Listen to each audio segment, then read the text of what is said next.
I can't believe I was ready to blow 2,000 bucks on something I only knew about for a matter of hours. At 8:30 AM on Friday, March the 31st, my equally nerdy friend sent me a seemingly innocent text message sharing his admiration for Daniel Arsham's Pokémon collaborations. 9 hours later, after a completely random release day coincidence, my finger was hovering over the purchase of a $2,000 limited edition Daniel Arsham Bulbasaur. In this video, I'll ponder what led me to that Bulbasaurus point and how a strange collector's obsessive impulse was about to ruin my Pokemon card collecting goals for the foreseeable future.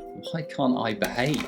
Okay, so here's the deal. I spend the majority of my professional life advocating for working towards clear goals. We can't do everything, we can't buy everything, we can't collect everything. So it stands to reason that clarity and a few end goals in sight help us manage the chaos that is life. Since I restarted collecting, Pokemon have released 4 to 5 new sets. And at the beginning of this journey, I was overwhelmed with how much had happened since I stopped collecting many years before.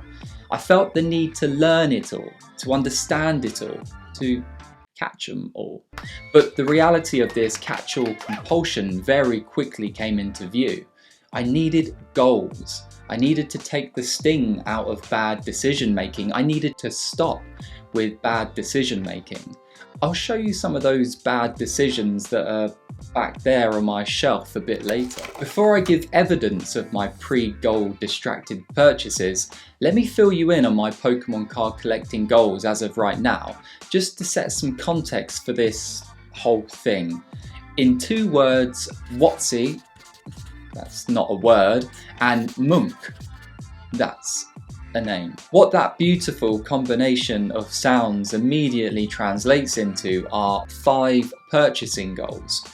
Base Master Set, Jungle Master Set, Fossil Master Set, Team Rocket Master Set, and PSA 10 Munk promos. I think the Watsy's self-explanatory.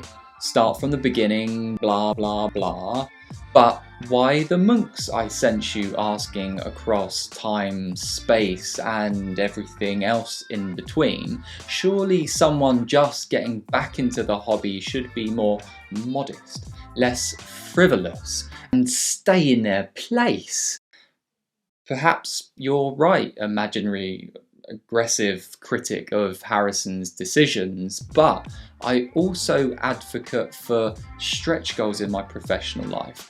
The things you keep in sight, work towards with an excited energy, but have a lesser chance of completing.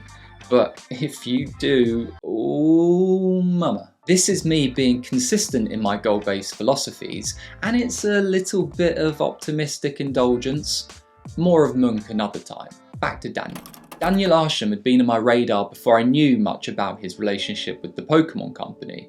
He's collaborated with numerous high-profile brands and institutions, ones that I tend to follow, and so it's been a natural collision between his work and my awareness of it. A couple of my favourites being with Porsche and, of course, as a London lover, Selfridges. And his art does very, very well on the market. Sorry, bit of an intermission.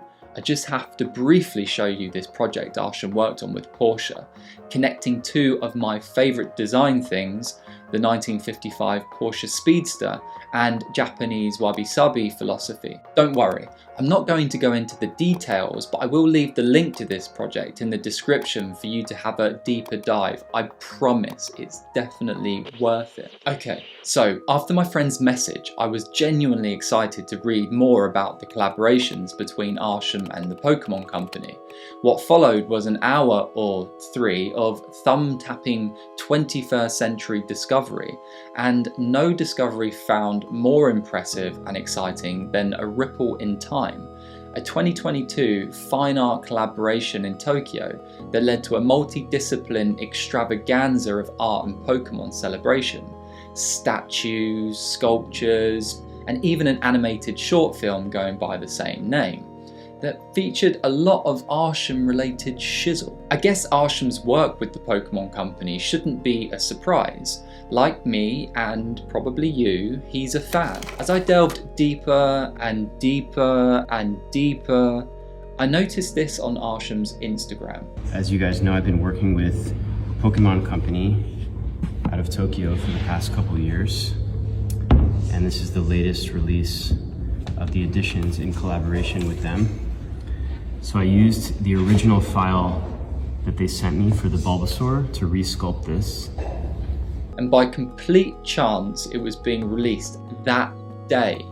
A limited to 500 Daniel Arsham sculpture of Bulbasaur, as though a special little fossil had been excavated straight from the Kanto region. I could feel my goals trembling, my clarity blurring, my bank account whimpering like a pathetic bureaucrat who just wanted to stick to the game plan, man. And maybe this was a reasonable response from my personified bank account. Since we're friends and we're being open and honest, I have a history, albeit my recent history, of feeling overwhelmed by the excitement of, and succumbing to the excitement of, the context and scarcity of a trading card game release unrelated to my goals. Perhaps it's because I'm naive and over-enthusiastic about re-engaging with a hobby that's completely consumed me. But maybe this is part of our nature. Bear with me, as I'd like to explore a couple of points around how collecting might be something at the core of being human. But first, let's present the evidence that had me 80% convinced, and my bank account 100% doing poopy, that I was going to drop $2,000 on a thing I only knew existed 9 hours beforehand, and completely throw my Pokemon collecting goals out the window. Article 1. Not WotC or Munk promos. Article 2. Not WotC or Munk promos. Article 3. Not WotC or Munk promos. Articles 4 and 5. Not WotC or Munk promos. Articles 6 and 7. You guessed it, not WotC or Munk promos. It can't just be Harrison, right? Well, scarcity is like that mysterious, hard to get cookie you can't stop thinking about. When something is rare, it becomes a million times more attractive. It's like if you were told there's only one cookie left in the world, suddenly it's the most delicious, irresistible treat you can imagine, even if you hate cookies. But why does scarcity turn us into desperate cookie or Bulbasaur fossil craving maniacs? Well, it's all about FOMO. You know about FOMO, the fear of missing out. Our brains are wired to freak out when we think we're going to miss out on something valuable, which explains why we're ready to throw down with other collectors over the last limited edition anything in the store. Believe it or not, our desire to collect shiny objects can be traced back to our animalistic instincts. For example, the bowerbird, famous for its fabulous courtship displays, decorates its nest with colourful trinkets to impress potential mates.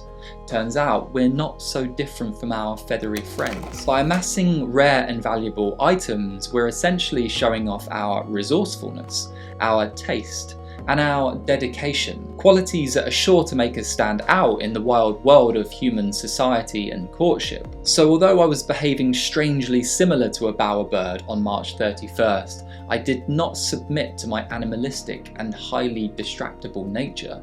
Instead, I have clear goals, a maintained bank account, and I'm one good decision closer to getting my hands on that Mimikyu Monk.